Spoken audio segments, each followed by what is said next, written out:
మనం ఈ వాక్యము ఎంత శక్తి గలదంటే ఈ వాక్యమే ఈరోజు మనందరినీ తయారు చేసింది. ఈ వాక్యే ఈ సృష్టిని సృష్టించింది. నువ్వు భూమి మీద నిలబడాలని భూమిని గాలిలో ఏలాడ చేసింది ఎవరు? ఈ వాక్యమే. కాబట్టి చాలా విలువైన వాక్యం మీకు కానీ నాకు కానీ. దాని విషయంలో చాలా జాగ్రత్తగా మనం ఉండాలి. ఈరోజు వాక్యాంశము ముఖ్యంగా మాట్లాడుకోవాల్సింది ఏంటంటే, దేవుడు నాలో పెట్టిన ఆలోచన మీకు తెలియజేయడానికి ప్రయత్నిస్తా. మనందరికీ భయాలు ఉన్నాయా? ఎవరన్నా భయం లేని వాళ్ళు ఉన్నారా? ఒక డ్రింక్ ఉంటుంది, ఆ డ్రింక్ తాగితే భయం ఉండదట. అదేంటండి తెలియదు ఎవరికి? అడ్వర్టైజ్మెంట్ వస్తుంది, ఒక డ్రింక్ తాగితే భయం ఉండదు. ఇది చెప్పరేంటి? యూత్ కూడా చెప్పండి, మీరు రోజు తాగేస్తారు కదా. మౌంటైన్ డ్యూ, దాని ట్యాగ్ లైన్ ఏంటమ్మా? అమ్మా ఎవరో చెప్పారు, చెప్పమ్మా. భయం మొదలు, భయం వదులు, శిఖరం ఎక్కాల, టాప్కి వెళ్ళిపోవాలి. అది సంగతి. భయం వదలాలట, శిఖరం ఎక్కాలట. అక్కడికి ఎక్కాక భయం మొదలవుతుంది. కిందకు చూసి ఎక్కుతున్నంతసేపు బాగానే ఉంటుంది. ఈ భయం గురించి కదా, ఆ డ్రింక్ తాగితే భయం పోతాడు. Beyond fear. ఆడు గెంతేతాడు పైనుంచి, అంతే. బతుకుతామా సస్తామా తర్వాత సంగతి. హీరోలాగా స్టంట్ చేసేయాలంతే. అందుకే కింద రాస్తారు, మేము చేసినట్టు చేయకండి, ఇవన్నీ డూపులు అని రాస్తారనమాట. కాబట్టి అవన్నీ చేయకూడదు. మనం క్రైస్తవునికి, నిజమైన క్రైస్తవునికి ఒక ట్యాగ్ లైన్ అవ్వచ్చు. ఎవడైతే అని డైలాగ్ ఉంటుంది సార్, తెలుసా మీకు? ఎవడైతే ఆడే ఈడు. అన్నీ గుర్తు చేస్తాను, చెప్పట్లే కదా. క్రైస్తవుడు కూడా అలాంటోడే. ఎవరికైతే దేవుడు భయం తప్ప లోకంలో ఏ భయముగా ఉండదో ఆడే క్రిస్టియన్. హల్లెలూయా. ఎవరికైతే భయం ఉండదో, ఎవరైతే దేనికి భయపడరో వాళ్ళే నిజమైన క్రైస్తవులు. దేవునికి తప్ప ఈ లోకంలో దేనికిని భయపడాల్సిన అవసరము లేదు. నువ్వు నిజంగా దేవుడిని నమ్మినట్లయితే, నువ్వు నిజంగా దేవుడి మీద విశ్వాసం ఉన్నట్లయితే, నీ దేవుడు నీతో ఉన్నాడని నిశ్చయత నీకుంటే, నీకు ఈరోజు భయం అనేది ఉండకూడదు. ఒకవేళ నువ్వు భయపడుతున్నావు అంటే అది ఎక్కడి నుంచి వచ్చింది? సైతాన్ గారి దగ్గర నుంచి వచ్చింది. భయం ఎవరు తెస్తారు? సైతాన్ గారు ఒక్కడే తీసుకొని వస్తాడు. ఈ మాటలు నేను ఎందుకు చెప్తానంటే, ఈరోజు మనము విశ్వాస సంబంధమైన ఆత్మ, భయము లేని స్థితి, అటువంటి ఆత్మను, అటువంటి విశ్వాసాన్ని మనలోని, మన పిల్లల్లోని పెట్టాలి. ఏమండి, మాకు చాలా భయాలు ఉన్నాయి.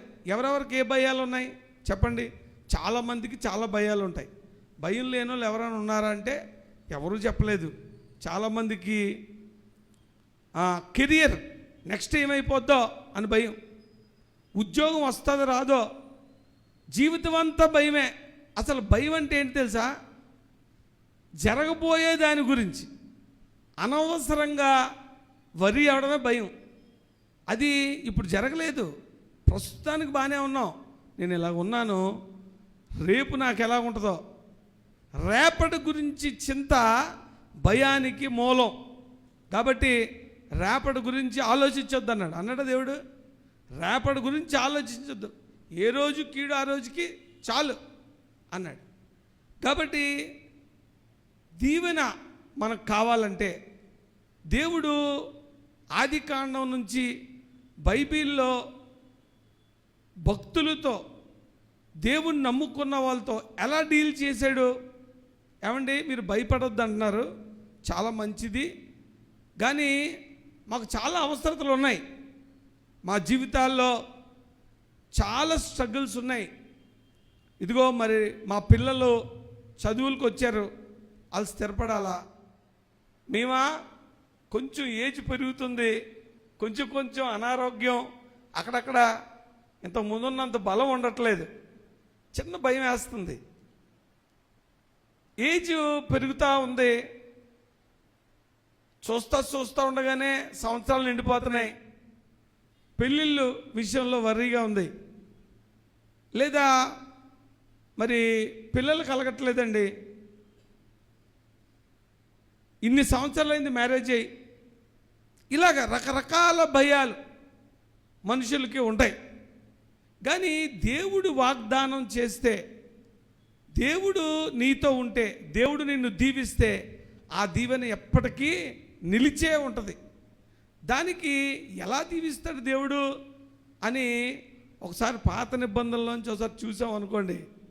మీకు అబ్రహాము గారు తెలుసు కదా, అబ్రహాము గారు సారా గారు తెలుసు కదా. వారికి దేవుడు ఒక దీవెన ఇచ్చాడు. అంటే ఈరోజు ఒక విషయం అర్థం చేసుకొని ధ్యానించి హృదయంలో పెట్టుకొని హాయిగా ఆ మాట మన జీవితాల్లో నిలుస్తుందని నమ్మి మనం ఇక్కడి నుంచి వెళ్ళడానికి ప్రయత్నిద్దాం. బైబిల్లో చాలా చక్కని జీవితాలను రాయించి పెట్టాడు ఆయన. అందులో మొట్టమొదటిది అబ్రహాము గారు. మరి అబ్రహాము దేవుడు పిలిచిన తర్వాత అబ్రహాము దీవించాడా? ఏమని దీవించాడు? మీరు చీకట్లో ఉన్నారు, నేను వెలుగులో ఉన్నా, నా ఎదురుగుండా లైట్లు ఉన్నాయి, మీరందరూ నాకు నల్లగా కనిపిస్తున్నారు. ఫస్ట్ టైం నేను ఒక్కడనే తెల్లగా కనిపిస్తున్నా. అబ్రహాము గారికి ఏం దీవెన ఇచ్చారు? యూత్ వారు చెప్పండి. ఇసుక రేణు అంత సంతానం నీకు ఇస్తానని అన్నాడా, అనలేదా? అంటే దేవుడు మన జీవితాల్లో మనందరికీ కూడా ఏదో కష్టం, ఏదో నష్టం. ఇంక ఈ వయసులో ఏమవుద్దండి, ఇంకా మన ఆశలు అడగారిపోతుంటాయన్నమాట. నిజంగానే అటువంటి పరిస్థితులే అబ్రహాము గారికి ఏమైనా దేవుడు ఇచ్చాడు, నీ సంతానాన్ని ఇసుక రేణువుల కంటే నక్షత్రాలు చూడు. ఒక విధంగా చెప్పాలంటే ఎందుకు నాయనా మరీ అంత ఎక్స్ట్రాడినరీగా చెప్పాల్సిన అవసరం ఉందా?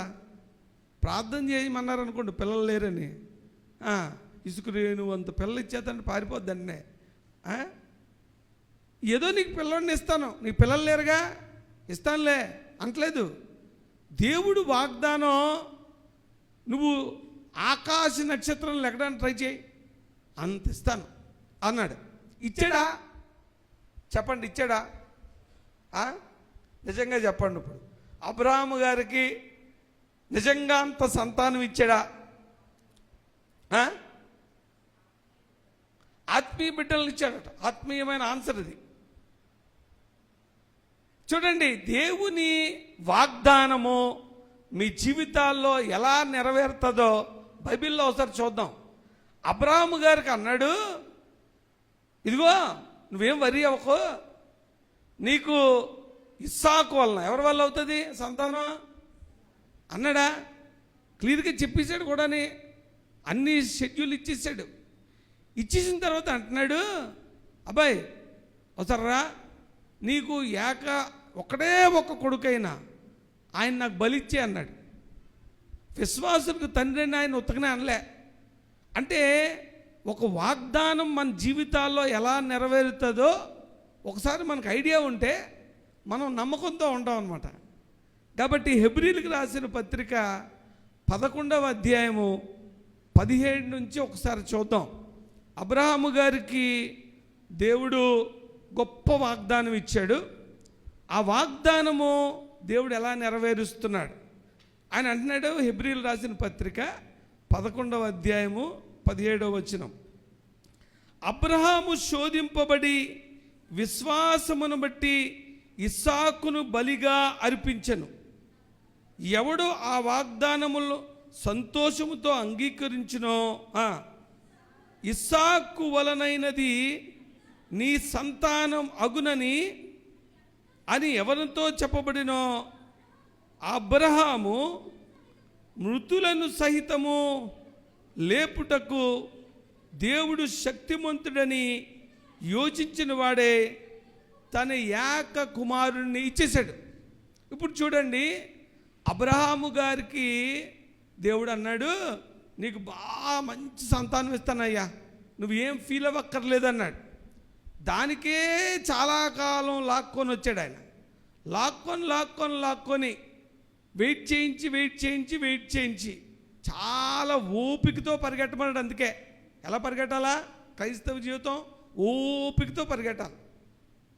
పరిగెడితే చివరికి పిల్లోడిని ఇచ్చాడు. ఇచ్చినోడు మామూలుగా ఉన్నాడా? ఎవరి ద్వారా అయితే నీ సంతానం ఇసుకరేణువులైపోతాయో ఆయన ఇచ్చేమన్నాడు. నేనైతే ఏం ప్రభువా, నేను అలా కనిపిస్తున్నానా నీకు? ఎంతైతే మటుకు అన్నిటికీ అంటున్నాను కదా అని చెప్పి ఏమనుకుంటున్నావు నువ్వు? అసలు నాకేం చెప్పావు? ఉద్యోగం ఇస్తానన్నావు, నాకేం చెప్పావు? 1వ తారీఖు నాకు ఏ కార్డు వచ్చింది? ఇప్పటికా 4 సంవత్సరాలు అయింది, ఉన్న వయసు అంతా అయిపోతుంది. ఉద్యోగం అన్నావు ఏది? పల్లా వాగ్దానం అన్నావు ఏది? నేనైతే ఏమడుగుతానంటే, అయ్యా ఇస్తానన్నది లేక ఇచ్చావు. ఎవరి ద్వారా అయితే నా సంతానం పెరుగుతుందో చిన్న హోప్ ఇచ్చావు. పిల్లల్ని ఇస్తానన్నావు గాను లుక్కుమని ఒకరిని ఇచ్చావు. సరిపోద్దా? సంతోషం ఉంటుందా? ఉండదు. నాకు తెలిసి మా అమ్మగారు వాళ్ళ జనరేషన్ వరకే ఎంతమంది ఉండేవారండి పిల్లలు ఒక ఫ్యామిలీలో? ఇప్పుడైతే 2 ముద్దు ఏదో అంటున్నారు, కానీ మినిమం 7 మంది, 8 మంది, 12 మంది ఉండేవారా ఒక 2 జనరేషన్ల వరకు. మరి అబ్రహాము గారి టైంలో ఎన్ని ఉండాలా? అప్పటికి అసలు లెక్కలేదు. అలాంటిది ఒక్కడిని ఇచ్చాడు. ఆ ఒక్కడి ద్వారాని చాలామందిని ఇచ్చేస్తా అన్నాడు. ఫోన్లో అదే ఒప్పుకున్నాడు ఆయన, మంచోడు కాబట్టి. ఆ ఒక్కడిని కూడా ఇచ్చేయమంటున్నాడు. ఇది చాలా విచిత్రంగాను చాలా కఠినంగాను కనిపిస్తూ ఉంటుంది. అందుకే బైబిల్లో ఇక్కడ ఏం రాసి పెట్టాడంటే, ఈ అబ్రహాము గారు ఏమి నమ్మాడంటే, ఆయన నమ్మింది వాగ్దానాన్ని కాదు, ఆయన నమ్మింది ఎవరిని? వాగ్దానం ఇచ్చిన దేవుణ్ణి. హల్లెలూయా. ఈరోజు నువ్వు వాగ్దానాలు నమ్ముతున్నావు. ప్రార్థన చేశారండి, నాకు పలానా దేవుడు చేస్తానన్నాడు. నువ్వు కార్యాన్ని చూస్తున్నావు, కానీ కార్యాన్ని చేసే, కార్యాన్ని ఇచ్చే ఆయన్ని చూడాలి. ఇక్కడ అబ్రహాము గారు ఎవరిని చూశారు? దేవుణ్ణి చూశాడు. ఆయన చూసి ఎంత ఇంప్రాక్టికల్గా ఉన్నా, ఎంత కఠినంగా ఉన్నా, ఒక విధంగా అంటే ఎటకారంగా ఉందన్నమాట. నాకు వీడి ద్వారా ఇస్తానన్నావు, ఈయన లేపెత్తే ఇంకెలా వస్తుంది అంటే ఆయన ఏం నమ్మాడు? అక్కడ రాసి పెట్టింది. ఏం నమ్మాడంటే, ఇస్సాకు వలనైనది నీ సంతానం అనబడునని ఎవరితో చెప్పబడినో ఆ అబ్రహాం. ఎవరితో చెప్పాడో ఆ అబ్రహామే. ఆయన మళ్ళీ క్లారిటీ ఇచ్చాడు, వీడి వల్లనని. ఆ అబ్రహాము మృతులను సహితము లేపుటకు దేవుడు శక్తిమంతుడు. అబ్రహాము విశ్వాసం ఎట్లాంటి విశ్వాసం తెలుసా? బలిచ్చేమన్నాడు కదా, ఈ చచ్చిపోయిన వాళ్ళలోంచి కూడా నాకు సంతానం ఎత్తాడు. హల్లెలూయా. అసలు అది ఎక్స్ట్రీమ్ అనమాట. క్వశ్చన్ ఇంకా అవకాశమే లేదు. చాలాసార్లు కష్టాలు, బాధలు ఉన్నప్పుడు దేవుణ్ణి అనేకమైన ప్రశ్నలు మనం అడుగుతామా? చాలా అడుగుతాం. నాయనా, నా జీవితం అంతా ఇలాగే గడిచిపోయింది, మరి నువ్వు నాకు నీ నమ్మకం ఉన్నాను, నాకేం జరగలేదు అనుకుంటాం. కానీ ఈ అబ్రహాము గారి విశ్వాసం ఎలా ఉందంటే, మృతులను సహితము లేపుటకు దేవుడు శక్తిమంతుడని ఎంచినవాడై. ఈ మాట అబ్రహాముని విశ్వాసులకు తండ్రిగా చేసింది. అటువంటి విశ్వాసం ఉంటే మనం ఏమి సంపాదించుకుంటాం తెలుసా? తరతరాలకు దీవెన. హల్లెలూయా. ఈరోజు మీకు, మీ పిల్లలకి, వారి పిల్లలకి, వారి పిల్లలకు కూడా ఆస్తి ఇవ్వలేకపోవచ్చు, కానీ దీవెన మట్టుకు నువ్వు ఇవ్వగలవు. దీవెన ఎట్టి పరిస్థితుల్లోని బైబిల్ వాక్యానుసారంగా దీవెన అనేది జనరేషన్స్కి. చాలామంది అటు ఇటు ఉంటారు, అయినా దీవించబడతారు. ఎందుకు అనుకున్నారు? దేవుడు వారి పితరులతో వాగ్దానం చేశాడు అనమాట. కాబట్టి చాలా మట్టుకు వారి విషయంలో దేవుడు కనికరం చూపిస్తాడు. అది చూడండి. తర్వాత 20వ వచనం. పోనీ అబ్రహాము గారైతే చాలా విశ్వాసంతో ఎవరి వల్ల అయితే సంతానం అవుతుంది అనుకున్నాడో వాళ్ళని ఇచ్చేయమంటే కూడా చివరికి దేవుడు కదా, వాగ్దానం ఇచ్చినోడు కదా నమ్మాలా అని ఆ వాగ్దానాన్ని పట్టుకొని ఇస్సాకును బలిచ్చి మృతుల్లోంచి పొందాడు. పొందిన తర్వాత ఈ ఇస్సాకు దగ్గరకు వద్దాం. ఇప్పుడు అబ్రహాం గారిది అయిపోయింది, ఆయన చనిపోయాడు. ఇంతకీ ఆయన చూశాడా ఈ ఇసుక రేణువు అంత సంతానాన్ని? చూశాడా? చూడలేదు, ఒకడినే చూశాడు. ఓకే, ఇప్పుడు ఇస్సాకు వచ్చేటప్పటికి 20వ వచనం. విశ్వాసమును బట్టి ఇస్సాకు జరగబోవు సంగతుల విషయమై యాకోబును ఏశావును ఆశీర్వదించి. చూడండి, అబ్రహాము గారేమో ఇస్సాకుని దీవించాడు, దేవుని వల్ల మృతుల్లోంచి పొందుకున్నాడు. ఇప్పుడు ఈ ఇస్సాకు ద్వారా మన ఒక 500 మంది పిల్లలు ఉన్నారా? లేకపోతే దేవుడు అన్నట్టు ఇసుక రేణువులు అంతా చేసేసాడా? ఈయనకు ఒకడు, ఆయనకి ఇద్దరు, అంతేనా? వాగ్దానం ఏమైపోయిందండి? అదేంటి, దేవుడే కదా ఇచ్చాడు వాగ్దానం. అయితే ఇస్సాకు గురించి చాలా మంచి మాట ఉంది. ఆయన జరగబోవు సంగతుల విషయమై యాకోబును ఏశావును దీవించాడు. అబ్రహాముకేమో మృతుల్లో నుంచి కూడా నేను సంపాదించుకుంటానన్న విశ్వాసం ఉంది. ఇస్సాకుకి జరగబోయే సంగతుల గురించిన జ్ఞానము ఉంది. దేవుని వాగ్దానంలో ప్రాసెస్ ఎలా నడుస్తుందో చూడండి.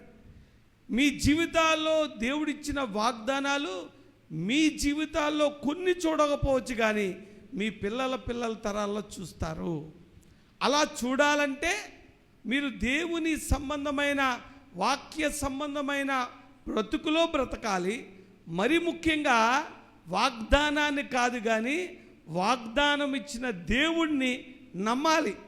ఎంతగా నమ్మాలంటే ఎవడి ద్వారా అయితే నీకు సంతానం అన్నాడో ఆడనే ఇచ్చేయమంటే కూడా మృతులలోంచి కూడా నా దేవుడు పిల్లల్ని ఇస్తాడు. ఈ రాయి కూడా మాట్లాడుతుంది, అవసరమైతే ఎర్ర సముద్రం 2 ముక్కలు అవుతుంది అని నమ్మగలిగే విశ్వాసములోకి మనం వెళ్ళినప్పుడు మీరే కాదు, మీ జనరేషన్కి మీరు గొప్ప దీవెన పొందుకుంటా ఉంటారు. ఆ నెక్స్ట్ వచనములో విశ్వాసమును బట్టి మళ్ళా అబ్రహాం అయిపోయాడు. తర్వాత ఇస్సాకు తర్వాత ఎవరిని దీవించాడు? యాకోబును ఏశావును దీవించాడు. ఇప్పుడు విశ్వాసమును బట్టి యాకోబు అవసాన కాలమందు అంటే ఏంటి? ముసలైనప్పుడు యోసేపు కుమారులలో ఒక్కొక్కరిని ఆశీర్వదించి తన చేతి కర్ర మొదలు మీద ఆనుకొని దేవునికి నమస్కారం చేశాడు. చేతి కర్ర మీద ఆనుకోనని స్పెసిఫిక్గా ఎందుకు చెప్పాడు దేవుడు? ఆశీర్వదించాడు. అబ్బాయి, మీరు బిల్డింగులు కట్టుకొని స్లాబుల మీద స్లాబులు వేసుకొని ఫిక్స్ అయిపోవడానికి లేదు. చేతి కర్ర, ప్రయాణాలు చేయాల. ఇదిగో కష్టాలు వస్తాయి, చెర వస్తుంది, చెరలోకి మీరు వెళ్ళాల్సి వస్తుంది. కాబట్టి ఆయన చేతి కర్ర మీద ఆనుకొని దేవునికి నమస్కారం చేశాడు. చూడండి, ఒకళ్ళ తర్వాత ఒకళ్ళ బ్లెస్సింగ్ ఏ విధంగా వెళ్తుందో. తర్వాత యోసేపు దగ్గరికి వచ్చేటప్పటికి, యోసేపు 22వ వచనం. యోసేపు తనకు అవసాన కాలము సమీపించినప్పుడు విశ్వాసమును బట్టి ఇశ్రాయేలు కుమారుల నిర్గమము దేని గురించి? నిర్గమము గురించి ప్రశంసించి తన శల్యములను గూర్చి వారికి ఆజ్ఞాపించారు. చాలమ్మా. ఇప్పుడు చూడండి, మనము దేవుని వాగ్దానాల మీద డిపెండ్ అయ్యామా లేదా? హల్లెలూయా.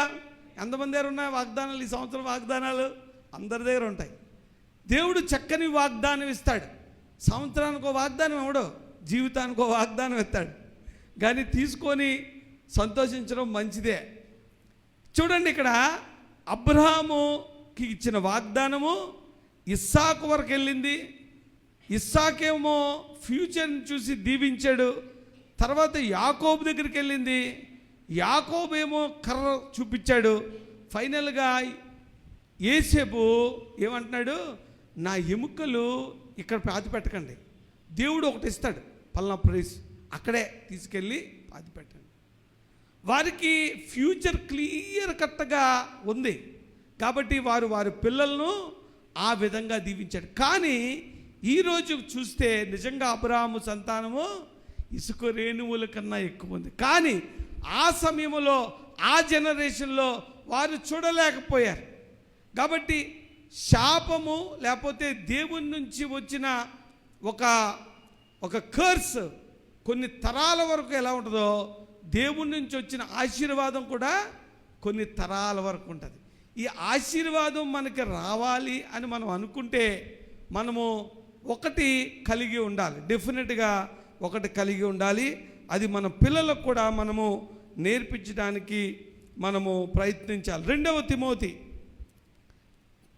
తిమోతికి రాసిన పత్రిక 2వ అధ్యాయం, 2వ తిమోతి, 2 తిమోతి 1వ అధ్యాయము 7వ వచనం. దేవుడు మనకు శక్తియు ప్రేమయు ఇంద్రియ నిగ్రహము గల ఆత్మనే ఇచ్చెను గాని పిరికితనము గల ఆత్మనియ్యలేదు. ఇప్పుడు ధైర్యంగా ఉండండి, భయం లేకుండా ఉండండి అని మనం మాట్లాడుకుంటుంది. ఎందుకంటే దేవుడు మనకి ఏ ఆత్మ ఇవ్వలేదు, పిరికితనమైన ఆత్మ ఇవ్వలేదు. ఎటువంటి ఆత్మ ఇచ్చాడు? దేవుడు మనకు శక్తియు ప్రేమయు ఇంద్రియ నిగ్రహం. ఒకవేళ మన జీవితాల్లో భయము అనే అంశము ఉందంటే, నాకు కూడా ఉంది అంటే అర్థం ఏంటంటే మన దగ్గర దేవుని ఆత్మ కాకుండా ఇంకో ఆత్మ ఉందన్నమాట. ఈ భయము ఉన్నది అంటే విశ్వాస లోపం ఉందన్నమాట. దేవుణ్ణి ఎప్పుడైతే నువ్వు పరిపూర్ణంగా ఆయన మీద ఆధారపడి వాగ్దానాన్ని కాకుండా వాగ్దానాన్ని ఇచ్చిన దేవుణ్ణి నువ్వు చూస్తావో ఆ క్షణమే భయము పటాపంచలు అయిపోద్ది. మరి ఈ పిరికితనము గల ఆత్మ, దాని మూలవాక్యంలోకి వెళ్తే దాన్ని ఏమన్నాడు తెలుసా? ఒక యుద్ధానికి వెళ్ళిపోయి మనిషి పారిపోయాడు అనుకోండి వెనక్కి, దాన్ని ఆ మాటగా రాశారు. ఒరిజినల్ ట్రాన్స్లేషన్లో ఒకడు యుద్ధంలోకి నిలబడి వెనక్కి పారిపోతే ఏంటో దాన్ని ఏమంటారు? పిరికితనము గల ఆత్మ. కాబట్టి దేవుడు మనకి పిరికితనము గల ఆత్మను మనకు ఇవ్వలేదు. కాబట్టి నీవు మన ప్రభు విషయమై సాక్ష్యమును గూర్చి అయినను ఆయన ఖైదీనైనా నన్ను గూర్చి అయినను సిగ్గుపడక దేవుని శక్తిని బట్టి సువార్త నిమిత్తమై శ్రమానుభవంలో పాలివాడై ఉండడం చాలా మంచిది అని చెప్తున్నాడు. కాబట్టి ఈ పిరికి ఆత్మ లేకుండా దేవుని మరి శక్తి, ఆయన యందు విశ్వాసము, ఇదిగో ప్రేమ గల ఆత్మ ఉంటే మొట్టమొదటి ఏంటి తెలుసా? సువార్త కోసం సిగ్గుపడం, దేవుని కోసం శ్రమపడ్డానికి, కష్టపడ్డానికి ఇష్టపడే ఆత్మ ధైర్యము గల ఆత్మ. పౌలు గారిని ఏమంటారంటే ఫియర్లెస్ ప్రవక్త, ఫియర్లెస్ అపోస్తల్ అంటారు పౌలు గారు. కాబట్టి ఆయనకి భయం లేదు. ఆయనే చెప్తున్నాడు, ఏమంటాడంటే కావున ప్రభు విషయమై సాక్ష్యమును గూర్చేనను ఆయన ఖైదీ అయిన నన్ను గూర్చి నువ్వు సిగ్గుపడద్దు. ఇది ఒక ఇండికేషన్ అనమాట.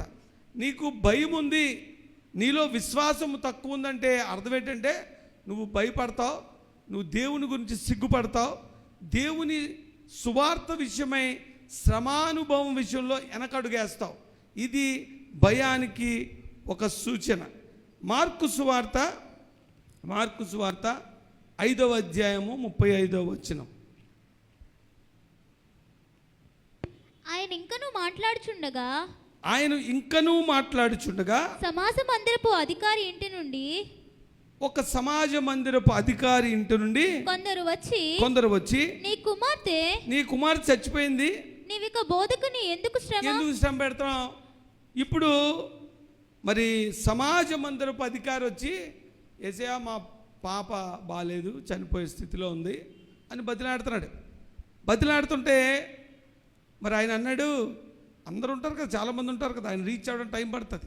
ఈలోగా అమ్మాయి చచ్చిపోతే వాళ్ళు వచ్చి ఎందుకయ్యా అని ఇబ్బంది పెడతావు, చచ్చిపోయిన అమ్మాయి గురించి ఎందుకు, ఇంట్లో ఉంటారు ఎవరో పెద్దోళ్ళు, సీరియస్గా ఉంటుంది, హాస్పిటల్కి వెళ్తాం, డాక్టర్ గారిని తీసుకుని వద్దామని, లేకపోతే అంబులెన్స్ తీసుకొని హాస్పిటల్కి వెళ్ళి జాయిన్ చేద్దామని, ఈలోగా ఇంట్లో ఆవిడ కాలం చేసి ఉంటారు.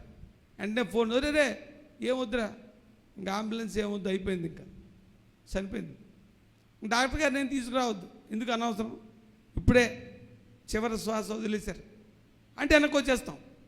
అటువంటి పరిస్థితి అన్నమాట. ఈ సమాజ మందిరపు అధికారి యేసుప్రభుని పట్టుకెళ్ళాలనుకుంటున్నాడు. వాళ్ళ పిల్ల మరణశయ్య మీద ఉందని.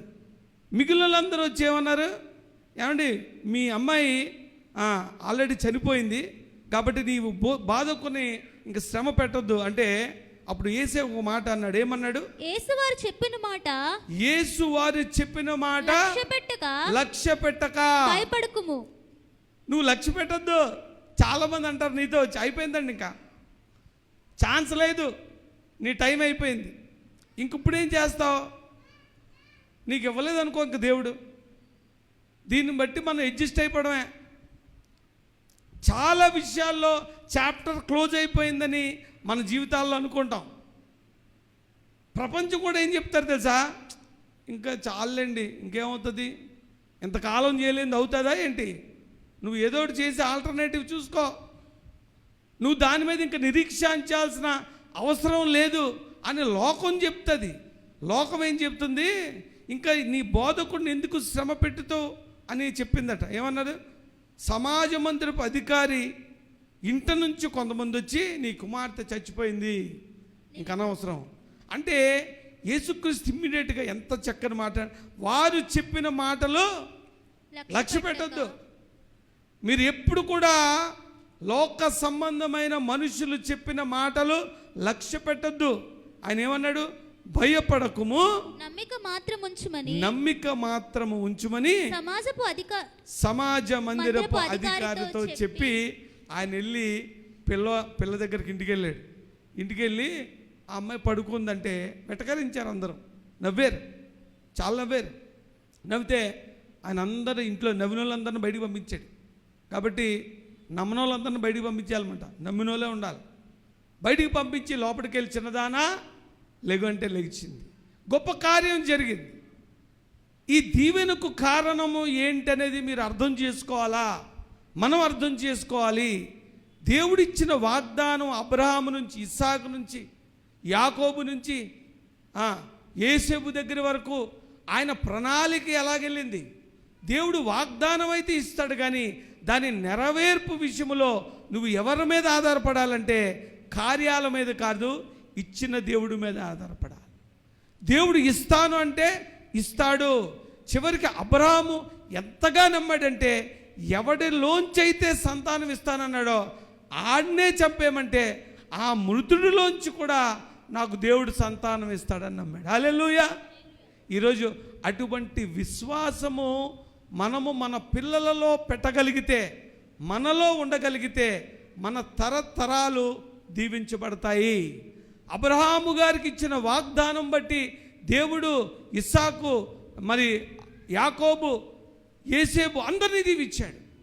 ఆయన ఒకసారి మాట ఇస్తే అది ఎట్టి పరిస్థితుల్లోని వ్యర్థంగా వెనక్కి రాదు. కాబట్టి మీ జీవితాల్లో దేవుడు ఇచ్చిన ప్రతి మాట ఖచ్చితంగా మీ జీవితాల్లో నెరవేరుతుంది. మరొక ముఖ్యమైన ఆలోచించాల్సిన విషయం ఏంటంటే, ఇటువంటి విశ్వాసం, ఇటువంటి ధైర్యము మనం ఎవరిలో పెట్టాలా?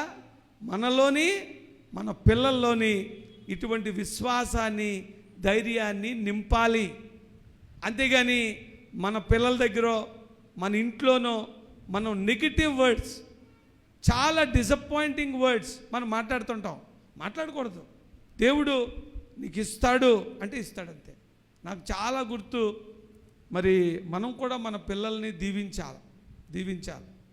పొరపాటును కూడా, కోపంలో కూడా వారిని శపించకూడదు అని బైబిల్లో తెలియజేస్తుంది. నాకు బాగా గుర్తు, ఎందుకో తెలుసో తెలియకో దేవుడు కొన్నిసార్లు చేస్తాడు.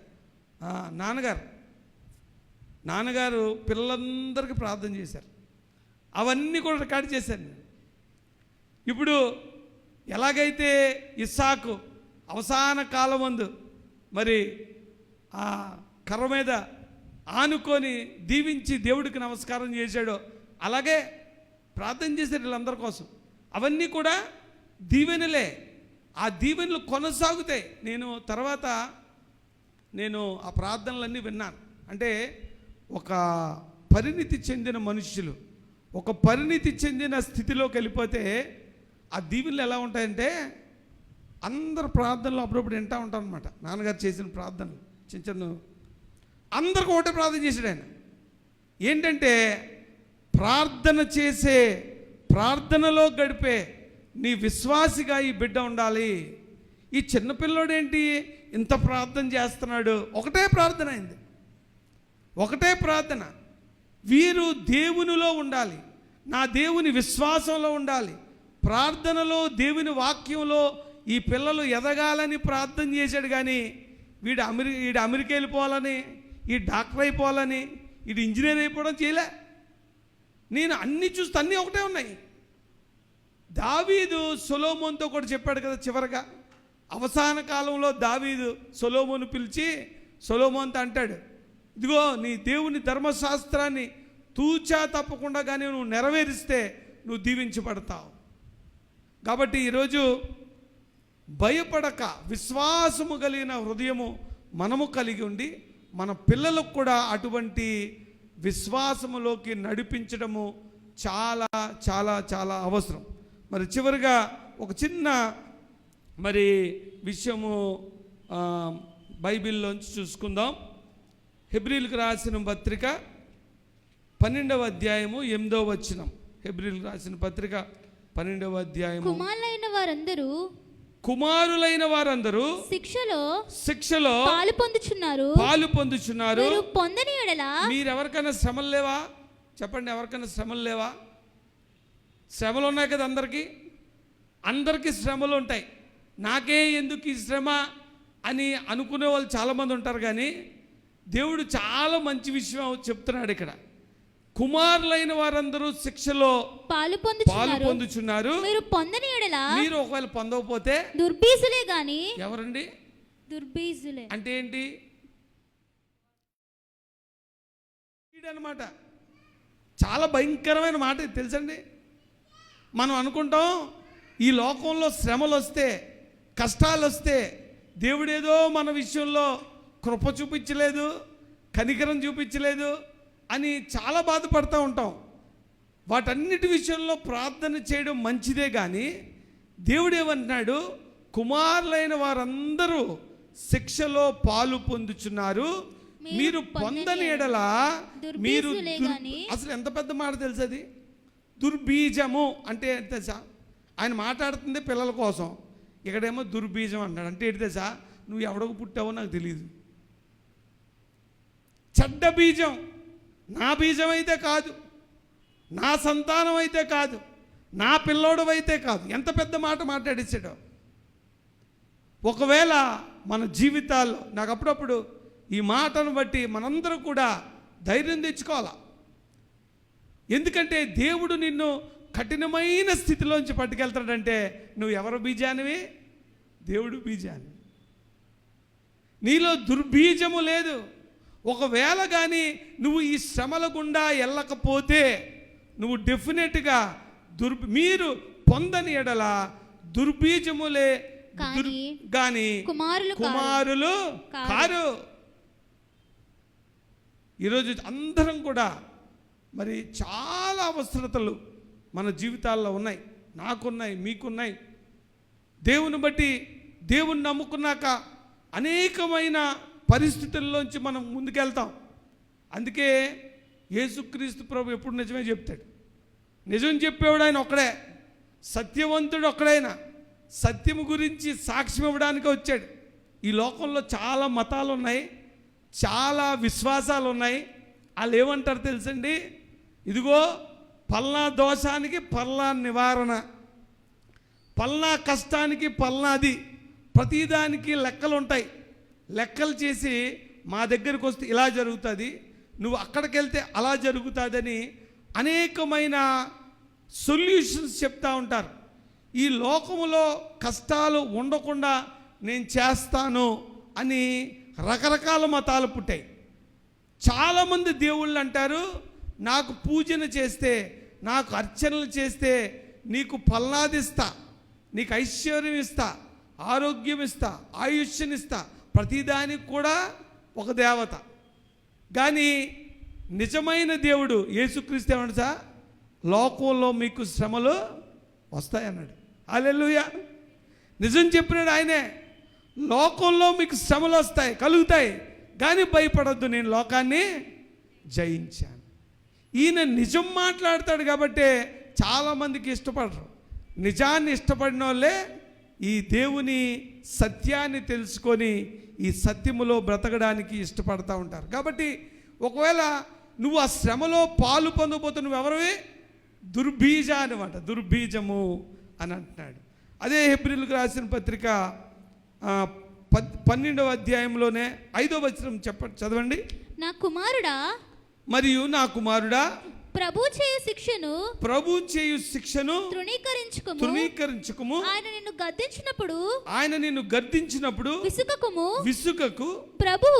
ప్రభువు తాను ప్రేమించు వారిని శిక్షించి తాను స్వీకరించు ప్రతి కుమారుణ్ణి దండించును అని కుమారులతో సంభాషించున్నట్లు మీతో సంభాషించు ఆయన హెచ్చరికను మరిచితిరి. కాబట్టి దయచేసి మీరున్న స్థితిని బట్టి మీరు ఎట్టి పరిస్థితుల్లో డిసప్పాయింట్ అవ్వకండి.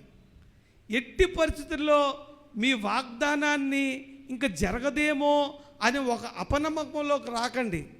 దేవుడు ఇచ్చే శిక్షను తృణీకరించవద్దు. ఆయన గద్దించినప్పుడు విసుక్కోకండి.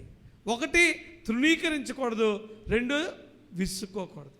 ఎందుకంటే ఆయన ఎందుకు ఆ విధంగా చేస్తున్నాడంటే, తాను ప్రేమించిన వారిని శిక్షించి తాను స్వీకరించు ప్రతి కుమారుణ్ణి దండిస్తాడు. ఈరోజు మనకే ఎందుకు ఈ కష్టాలు? ఈ మధ్య ఎంతమంది దగ్గరికి వెళ్ళినా ఏదో ఒక లోటు, ఏదో ఒక కష్టం. మరి ముఖ్యంగా సువార్త ప్రకటిస్తున్న వారికి, సేవ చేస్తున్న వారికి అనేకమైన అడ్డంకులు, ఫ్యామిలీలో ఇష్యూస్, ఫైనాన్షియల్ ఇష్యూస్, రకరకాల పరిస్థితుల్లో నుంచి ఈరోజు ప్రతి కుటుంబం నడుస్తుంది. కానీ ఒక మాట మనకి చాలా ఆదరణ ఏంటంటే, తన్ను ప్రేమించిన కుమారులను ఆయన శిక్షిస్తాడు. ఆయన శిక్షణ తీసుకోవడం మంచిది. దేవుడు ఆ శిక్షణలో నుంచి దీవెనలోకి నడిపిస్తాడు. దేవుడు నిర్గమము అనేది పెట్టాడు. దేవుడు చెరలోకి పట్టుకెళ్తాడు. చెరలోంచి కూడా ఆయనే విడిపించుకొని తీసుకొని వస్తాడు. ఎందుకు చెరలోకి పట్టుకెళ్తాడంటే, తన కుమారుడు కాబట్టి. ఈ లోకంలో హ్యాపీగా రిలాక్స్గా అన్నీ కలిసి వచ్చేసాయంటే నువ్వెవరివి? దుర్బీజానివి, దేవుని సంబంధమైన మనిషివి కావు. కాబట్టి భయపడొద్దు అంటున్నాడు. మీకు తెలుసా, బైబిల్లో భయపడొద్దు అనే మాట చాలా ఇంపార్టెంట్. యేసుక్రీస్తు పుట్టినప్పుడు ఏమన్నా దూత వచ్చి మొట్టమొదటి మాట భయపడకు అన్నది లేదా? యేసుక్రీస్తు సమాజ మందిరపు అధికారితో ఏమన్నాడు? వీళ్ళందరి మాటలు వినకో, భయపడకో. భయపడకన్నారు లేదా? కాబట్టి భయము అనేది సైతాను సంబంధమైనది. ఈరోజు మీ జీవితాల్లో ఎట్లాంటి స్థితి ఉన్నా, చివరికి ఎవరి దగ్గర నుంచి అయితే నువ్వు ఆశిస్తున్నావో దీవెన, ఆ ఆశను కూడా, ఆ చివరి ఆప్షన్ కూడా దేవుడు లేపేస్తాడు. అటువంటి పరిస్థితి తీసుకొని వస్తాడు. అయినా కూడా నువ్వెవరు నమ్మాలి? వాగ్దానాన్ని కాదు, కానీ వాగ్దానము చేసిన నమ్మదగిన దేవుడిని నమ్మినప్పుడు దేవుడు మాట తప్పనివాడు. దేవుడు ఒక్కసారి నిన్ను దర్శించి నిన్ను దీవించి నీకు వాగ్దానం ఇచ్చిన తర్వాత ఆయన ఎట్టి పరిస్థితుల్లో దాన్ని నెరవేరుస్తాడని గొప్ప నమ్మకం ఉన్నప్పుడు భయం అనేది మన హృదయాల్లో నుంచి బయటికి వెళ్ళిపోతుంది అన్నమాట. కాబట్టి ఈరోజు నువ్వు దీవించబడాలన్నా, మన కుటుంబాలన్నీ దీవించబడాలన్నా ఎటువంటి ఆత్మ కావాలి? పిరికి ఆత్మ కాదు, కానీ ఎటువంటి దేవుని శక్తి, ఎటువంటి ఆత్మ కావాలి? చదవండి ఒకసారి. ఎటువంటి ఆత్మ కావాలి? దేవుడు మనకు శక్తియు ప్రేమయు ఇంద్రియ నిగ్రహము గల ఆత్మనే ఇచ్చిన కానీ పిరికితనము గల ఆత్మను ఇవ్వలేదు. దేవుడు యేసుక్రీస్తు ప్రభువు 5,000 మందికి భోజనం పెట్టాడుగా, పెట్టాడు. ఎన్ని రొట్టెలు, ఎన్ని చేపలు? 5 రొట్టెలు 2 చేపలు. దేవుడు తాలూకా డిష్ ఏంటంటే చేపల కూర. కాబట్టి ఆదివారం ఎప్పుడన్నా చేపలు ఈజ్ ఆల్వేస్ గుడ్. దేవుడు చేపలు తప్ప మెనూ ఉండదు. దేవుడు ప్రోగ్రాం పెట్టాడంటే మనం పెడతాం కదా, రిట్రీట్ పెట్టంగానే మెనూ ఏంటి అనుకుంటాం. Veg biryani, chicken curry, fry అంటాం. ఆయన అలాగంటాడు, రొట్టె, ఫిష్, అంతే. తర్వాత శిష్యులకు కనిపించి కూడా ఫిష్ పెట్టాడు. కాబట్టి ప్రపంచం అంతా చెప్తుంది అన్ని మీట్ల కన్నా ఫిషే బెస్ట్ అని. కాబట్టి ఎక్కువ చేపలు తినండి. మా అమ్మగారు కూడా చేపలు అంటే చాలా ఇష్టం. మొన్న మోసెస్ గారు వచ్చారు, ఆయన కూడా ఎందుకో దేవుడి భక్తులందరికీ చేపలు అంటే ఇష్టం. ఎందుకంటే దేవుడికి ఇష్టం కాబట్టి ఏమో మనకు తెలియదు. కాబట్టి మరి దేవుడు ప్రసంగం చేసి 5,000 మందికి భోజనం పెట్టారంటారు, కానీ 5,000 మంది పురుషులు అంటే లెక్కకి ఎంతమంది వచ్చారంటే 15,000 మంది పెట్టాడు. 15,000 మందికి భోజనం పెట్టాడు. భోజనం పెట్టేసి ఏం చేశాడంటే వాళ్ళందరినీ పంపించేశాడు. పంపించి ఆయన కొండెక్కి ఒంటరిగా ప్రార్థన చేయడానికి వెళ్ళాడు. అదే నేననుకోండి, వెంటనే ఎంతమంది సన్మానాలు చేస్తే అన్ని సన్మానాలకు వెళ్తా, టీవీ ఇంటర్వ్యూలు ఇస్తా, యూట్యూబ్లో రండి చెప్పండి ఏం జరిగిందో అంట. అంటే నేను దానికి వ్యతిరేకం కాదు, చెప్తున్నా. మా వాళ్ళు మెరకెళ్ళది 15,000 మందికి 5 రొట్టెలు 2 చేపలతో భోజనం పెట్టేస్తే ఇంకా 12 గంపలు మిగిలిపోయాయా? అసలు మామూలు మెరకలది. ఇప్పటి వరకు పాత నిబంధనలో ఆ విధవరాలి తొట్టులో పిండి అయిపోలేదు, ఆ గిన్నెలో నూనె అయిపోలేదు, అది 2-3 పెట్టాడు. అంతకన్నా గొప్ప మరి మెరకల్ దేవుడు చేశాక ఏం చేశాడు తెలుసా? కాముగా కొండకి వెళ్ళిపోయి ఒక్కడే ప్రార్థన చేసుకుంటున్నాడు. ప్రార్థన చేయడానికి వెళ్ళాడు. యేసు ప్రభువుకే అంత ప్రార్థన అవసరమైంది. అటువంటి గొప్ప కార్యం చేశాక ఎంత ఎనర్జీ రిలీజ్ అయిపోయి ఉంటుందో నాకు తెలిసి, మళ్ళీ ఆ ఎనర్జీ అంతా దేవుడితో రిఫిల్ చేసుకోవడానికో ఏంటో ఆయన ఒక్కడికి వెళ్ళిపోయి శిష్యులందరినీ ఏం చెప్పాడంటే, మీరు వెళ్ళిపోండి, మీరు రేవు దాటేసేయండి, మీరు పడవలో వెళ్ళిపోండి అని ముందుకు పంపించాడు. బలవంతం చేశాడు. దాని తర్వాత మత్తయి సువార్త 14వ అధ్యాయము 25వ వచనం. రాత్రి 4వ జామున ఆయన సముద్రము మీద నడుచుచు వారి దగ్గరకు వచ్చాడు. సముద్రము మీద నడుచుట శిష్యులు చూచి తొందరపడి భూతమని చెప్పుకొని భయము చేత కేకలు వేశారు. చూసారా?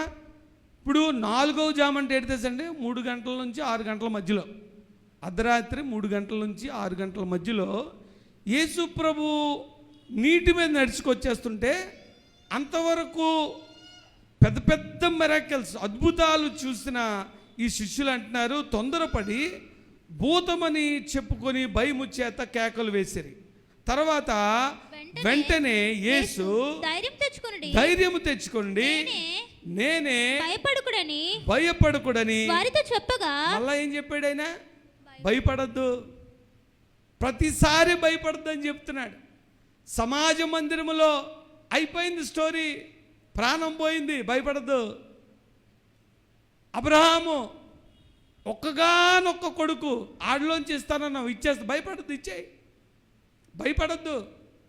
యేసుక్రీస్తు పుట్టినప్పుడు దూత వచ్చి భయపడకుడి, చివరికి యేసుక్రీస్తు తిరిగి లేచినప్పుడు కూడా అక్కడ ఉన్న వాళ్ళందరూ ఆయన చూసి భయపడద్దు. కాబట్టి భయము లేదు, దిగులు లేదు జీవిత యాత్రలో. ఆ పాట పెట్టే నీళ్ళు పాడతారా మీరు వచ్చాను? భయము లేదు, దిగులు లేదు జీవిత యాత్రలో, యేసు ప్రభువు మనతో నుండా భయము లేదుగా. భయము లేని స్థితి క్రైస్తవుని పరిపూర్ణమైన స్థితి. కాబట్టి అప్పుడు పేతురు గారు, ప్రభువా నీవైతే నీళ్ళ మీద నడిచేస్తున్నావు కానీ నీ యొద్దకు వచ్చుటకు నాకు సెలవిమ్మని ఆయన రమ్మనగానే పేతురు దోణి దిగి యేసునొద్దకు వెళ్ళుటకు నీళ్ళ మీద నడిచెను గాని గాలిని చూచి భయపడి. మళ్ళా భయపడ్డా? ఈయనేమో భయపడద్దు అన్నాడు, మనం ఏం భయపడతాం. కాబట్టి గాలిని చూచి భయపడి మునిగిపోసాగావు. చాలమ్మా చాలు. ఈ మాటలు ఎందుకు చెప్తున్నానంటే, నువ్వు ఎప్పుడైతే భయపడతావో ఏం చెబుతావు? మునిగిపోతావు. భయం ఎంత డేంజర్ అంటే, నువ్వు ఎప్పుడైతే భయపడతావో మునిగిపోతావు. నువ్వు దేవుడి వైపు ఎవరైతే పిలిచారో, ఎవరైతే వాగ్దానం ఇచ్చారో ఆయన వైపు మన కన్నులెత్తి చూచినప్పుడు దేవుడు నిన్ను, నీ పిల్లల్ని, పిల్ల తరాలను కూడా దీవిస్తాడు.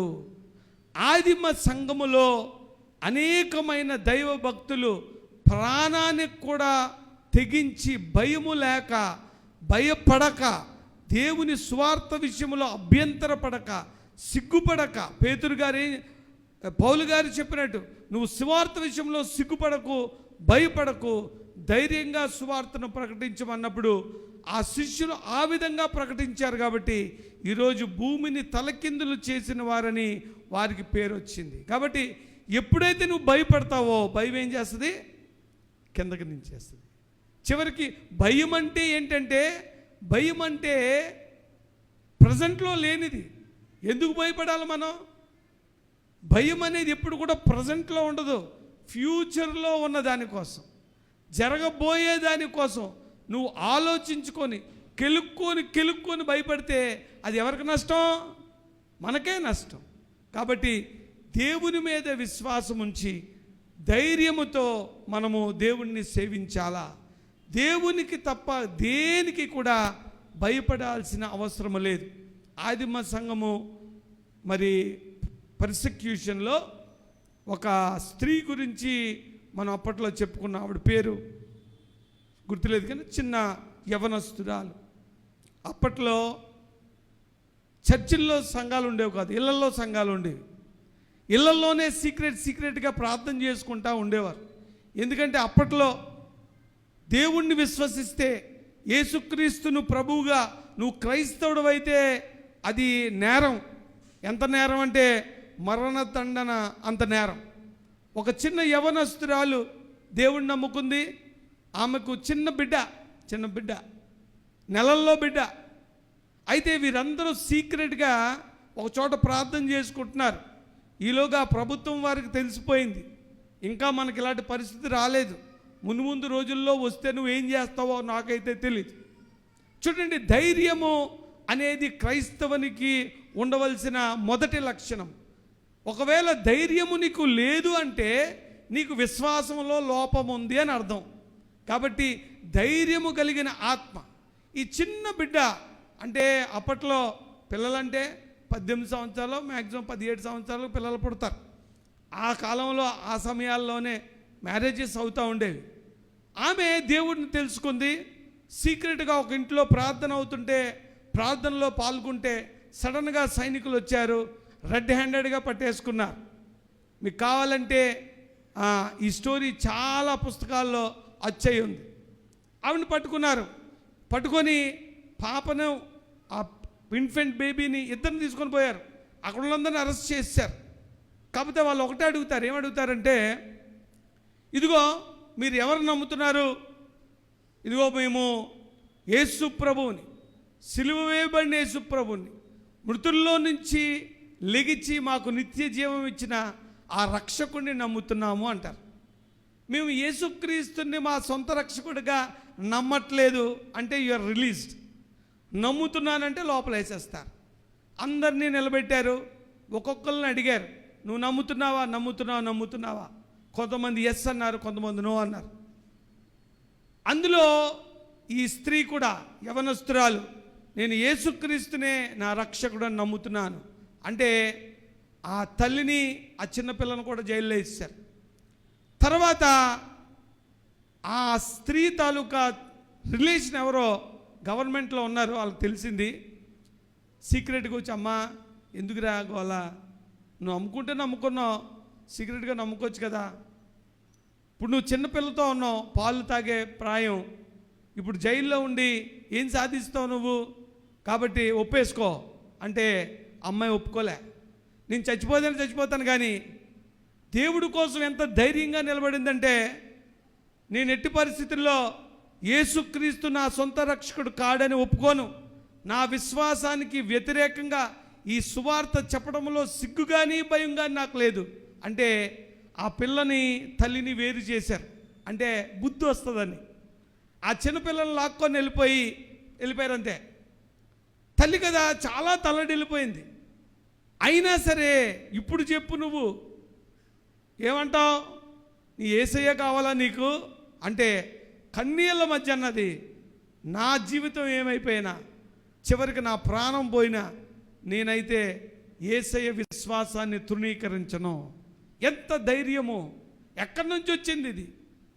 దేవుడు ఆత్మనే మనలో పెట్టాడని చెప్తున్నాడు. అయితే కొన్ని రోజుల తర్వాత ఆవిడ్ని జైలు మార్చారట. జైలు మారిస్తే ఆ జైల్లోకి వెళ్తే ఆ జైల్లో ఎవరు ఉన్నారంటే వాళ్ళ అమ్మాయి ఉంది, ఆ చిన్నపిల్ల కూడా ఉంది. వెంటనే ఆ చిన్నపిల్లని తీసుకొని, పుట్టిన ఇన్ఫెంట్ బేబీని తీసుకొని పాలు పట్టించి తల్లి కూతుళ్ళు ఇద్దరు కూడా కళ్ళ నీళ్ళు పెట్టుకున్నారు. చివరికి ఒక రోజు వచ్చింది. ఆ రోజుల్లో ఇటువంటి వాళ్ళందరినీ తీసుకెళ్ళి బజార్లో నిలబెడతారు, పబ్లిక్లో. బిఫోర్ వాళ్ళకి మరణదండన విధించే ముందు ఫైనల్ స్టేజ్ అనమాట.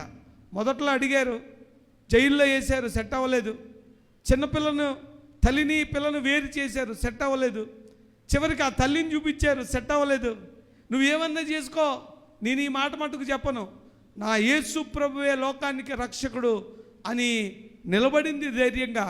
చివరి రోజు వచ్చింది. చివరి రోజునే వాళ్ళు ఏం చేస్తారంటే ఒక సంత, పబ్లిక్ సంతలో నిలబెడతారు. నిలబెట్టి లైన్గా అడుగుతారు పబ్లిక్లో, నువ్వు యేసుక్రీస్తును ప్రభువుగా నమ్ముతున్నావా లేకపోతే వదిలేస్తావా? నమ్ముతున్నాను అంటే మరణదండనకు పట్టుకెళ్ళిపోతారు, లేదు అని పబ్లిక్లో ఒప్పుకుంటే వాడిని విడిచిపెట్టేస్తారు. చివరికి ఆ సమయం వచ్చింది, అందరూ నిలబెట్టారు. ఆ సమయానికి ఆ తండ్రి కూడా వచ్చాడట, ఆ అమ్మాయి తాలూకా తండ్రి. చాలా ముసలోడు. ఈ పిల్లను తీసుకెళ్ళి తండ్రికి అప్పచెప్పేశారు. అప్పుడు తండ్రి ఆ బజార్లో ఎదురుగుండా నిలబడి ఆ చిన్నపిల్లని చూపిస్తున్నాడట. 1-2 సార్లు చెప్పాను మీకు. ఆ చిన్నపిల్లోడిని తల్లికి చూపిస్తున్నాడు. ఈ పిల్లోడి మీద కూడా నీకు ప్రేమ లేదా? నువ్వు మనిషివేనా? ఈ పిల్లోడు గురించి అన్నా నువ్వు అబద్ధం చెప్పలేవా? నా ఎంట్రుకలు చూడు, తెల్లగున్న ఎంట్రుకలు చూపించాడట, తెల్ల ఎంట్రుకలు, ముసలోడిని.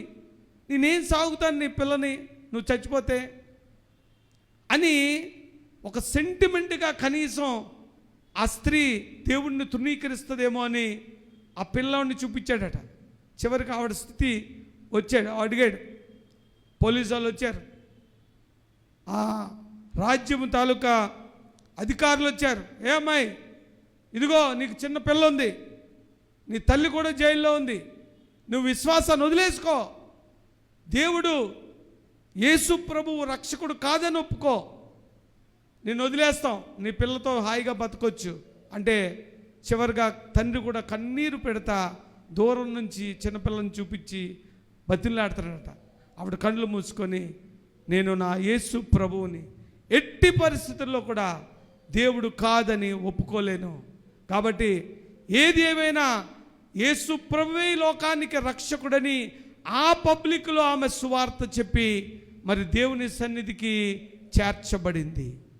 ఈరోజు కూడా ఆ మాట ఎందుకు చెప్తున్నామంటే, ఆ రోజు ధైర్యము కలిగిన ఆత్మ, పిరికి ఆత్మ కానీ ఆవిడలో ఉండుంటే ఈరోజు క్రైస్తవం ఇలా ఉండేదా? ఈరోజు అటువంటి ధైర్యము కలిగిన ఆత్మ దేవుడు మనకిచ్చాడు. కాబట్టి అనేక మంది ఆదిమ సంఘ మరి సభ్యులు, విశ్వాసులు మరి నిలబడి ఈ విశ్వాసాన్ని నిలబెట్టారు. ఇది దేవుని ప్రణాళిక. కాబట్టి మనము దీవెన పొందాలనుకుంటే, మన జీవితాల్లో మనము మన పిల్లలు మరి దీవించాలనుకుంటే మనకి దేవుని విషయంలో ధైర్యము కలిగిన ఆత్మ కలిగి ఉండాలి. ఆ సమాజ మందిరపు అధికారి దేవుడి దగ్గరికి వచ్చినప్పుడు యేసయ్య ఏం చెప్పాడు? భయపడొద్దు, నువ్వు వారు చెప్పిన మాటలు వినొద్దు, నువ్వు ధైర్యముగా ఉండు, నీ పిల్ల మళ్ళా బతుకుతుంది. అటువంటి కార్యాలు మన జీవితాల్లో మృతమైపోయిన ప్రతిదీ కూడా దేవుడు తిరిగి లేపాలంటే నీకు తప్పనిసరిగా నీకు ఇదిగో ఎటువంటి ఆత్మ కలిగి ఉండాలంటే నీకు దేవుని శక్తి, దేవుని నిరీక్షణ, దేవుని యందు నమ్మకము, విశ్వాసం ఉండాలి. కానీ పిరికితనం అనేది నీ జీవితంలో ఉండకూడదు.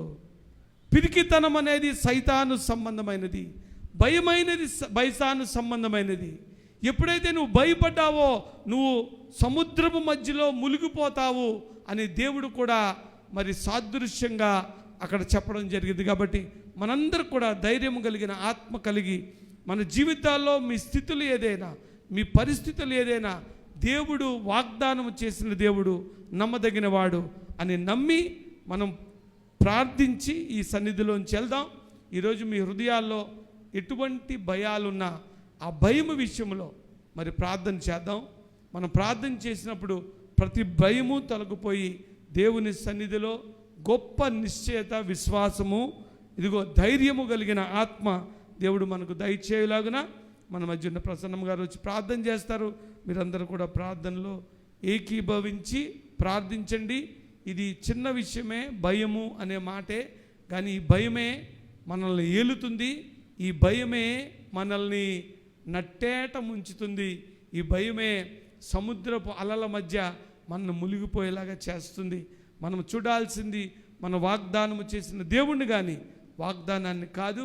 ఆయన మృతతుల్యమైన ఎముకల్లోంచి కూడా జీవము తీసుకురాగల దేవుడు అని నమ్మి మీరు ప్రార్థించడం మొదలుపెట్టండి. ఈ ప్రార్థనలో ఏకీభవించండి. ఈరోజు వాక్యము ఎంత చెప్పబడిందో దానికన్నా ఈ క్షణంలో నువ్వు చేసే ప్రార్థనే మరి చాలా ముఖ్యం. అందరూ కూడా కళ్ళు మూసుకోండి, అందరూ కళ్ళు మూసుకోండి, అందరూ కూడా ప్రార్థనలో ఏకీభవించండి. మీ జీవితాల్లో ఈ భయము తొలగిపోయినప్పుడు దేవుడు గొప్ప కార్యాలు మీకు చేస్తాడు. మీకు తెలియకుండానే భయముతో విశ్వాసహీనులం అయిపోతున్నాం. నువ్వు ఎప్పుడైతే భయపడ్డావో నీ విశ్వాసము తరిగిపోయిందని అర్థం. ప్రార్థించండి, నిజంగా ప్రార్థించండి, నోరు తెరిచి ప్రార్థించండి. దేవుడా, ఇదిగో నేను అనేకమైన విషయాల్లో అనుక్షణం భయంతోనే బతుకుతున్నా.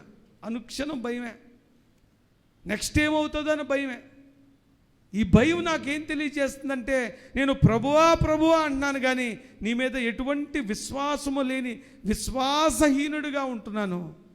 ఈరోజు నాకు కష్టాలు ఉన్నాయి, నాకు నష్టాలు ఉన్నాయి, నాకు లోట్లు ఉన్నాయి. అది నువ్వు ప్రేమించిన వారికే ఉంటాయి. నేను దుర్బీజాన్ని కాదు, నేను నీ వారసుని కాబట్టే నువ్వు నన్ను ఇటువంటి కఠినమైన స్థితిలోంచి పట్టుకెళ్తున్నాను.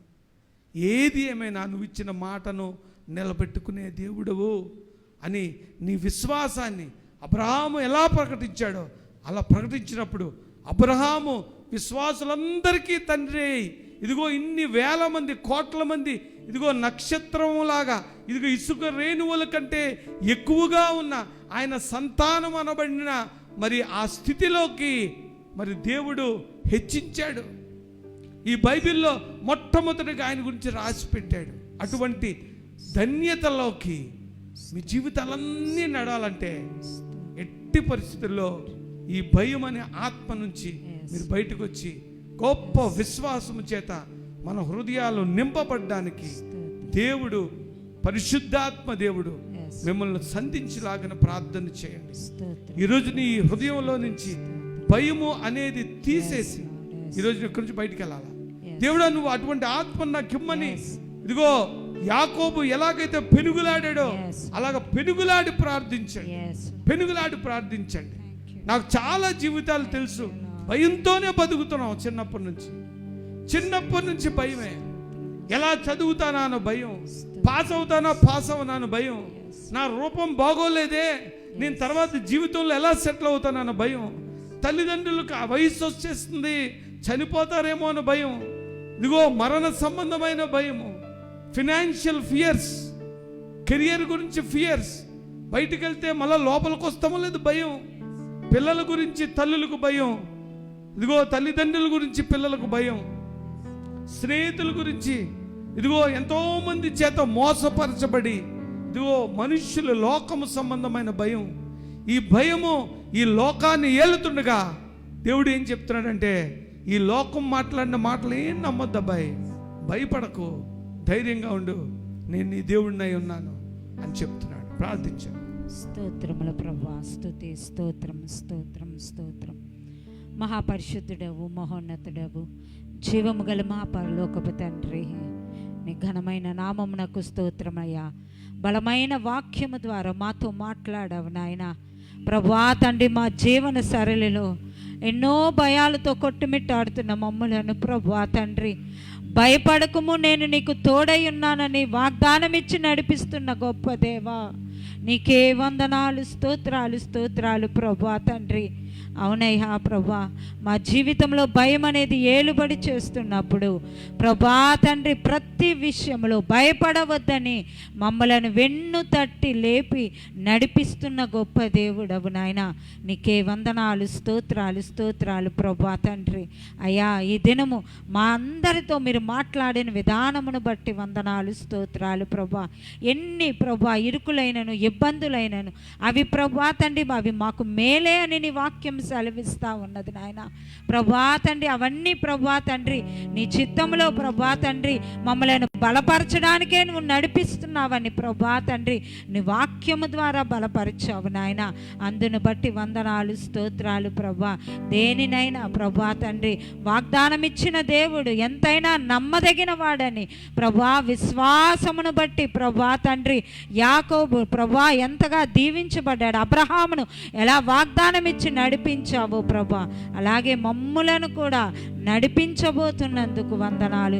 విశ్వాసమును బట్టి ప్రభా, ఎక్కడా ప్రభా మేము ప్రభా తండ్రి పడిపోకుండా, జారిపోకుండా విశ్వాసములో మమ్మలను స్థిరులుగా ఉంచమని ప్రాధేయపడుతున్నానయ్యా. ఎన్ని వచ్చినా ప్రభా నీ యందు నమ్మిక కలిగి ప్రభా తండ్రి, ఎంతైనా నమ్మదగిన దేవుడు మా పక్షముగా ఉన్నాడని ప్రభా తండ్రి అయ్యా, విశ్వాస యోధులుగా మమ్మల్ని అందరినీ మార్చమని ప్రాధేయపడుతున్నానయ్యా. మమ్మల్ని బలపరిచి, మమ్మల్ని హెచ్చరించి, మమ్మల్ని సరిచేసిన మాటలను మాకు అనుగ్రహించిన గొప్ప దేవా, నీకే వందనాలు, స్తోత్రాలు. ఇది విని విడిచిపెట్టే వారముగా కాకుండా ప్రభా, ప్రతిదీ ప్రభా విశ్వాసమును బట్టి మేము జయించుకునే కృపను కూడా ఎక్కడా పడిపోకుండా మమ్మల్ని నిలవబెట్టమని, మీరే మహిమ ఘనత ప్రభావాలు పొందుకొనుమని యేసు నామమున అడిగి వేడుకొనుచున్నాను తండ్రి. ఆమేన్, ఆమేన్, ఆమేన్. అందరికీ వందనాలండి. దేవుడిచ్చిన ఈ బలమైన మాటలను బట్టి దేవాది దేవునికి